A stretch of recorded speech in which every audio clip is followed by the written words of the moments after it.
Welcome to my YouTube channel.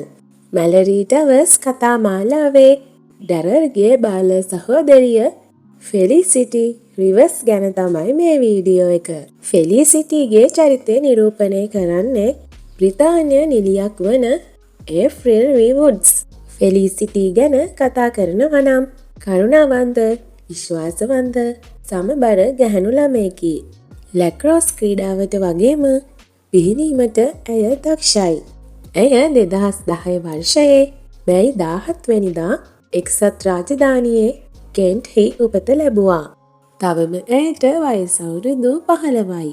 වයස අවුරුදු 8දී ඇය තීරණය කළා නිලියක් වෙන්න ඕනේ කියලා.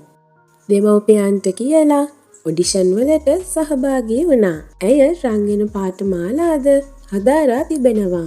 නෙට්බෝල් ක්‍රීඩා කිරීමට කැමති වගේම ගිටාරය, යුකුලෙලේ වාදනය කිරීමටත් ඇය කැමතියි.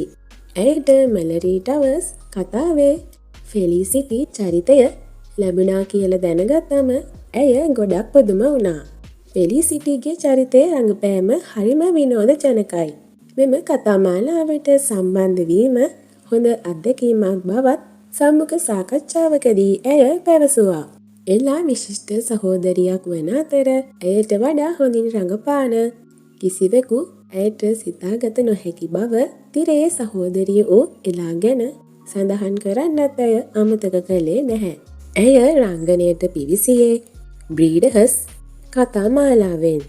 ඊට අමතරව gangs of London, shadow and bone කතාමාලාවේ සස්කියාගේ චරිතයේද ඇය රඟපෑවා. ඇය වඩා ජනප්‍රිය වූයේ ඇන්ඩෝර් සීසන් 2 කතාමාලාවෙන්. ඇය එහි ක්ලෙයා මාකිගේ චරිතය රඟපෑවා.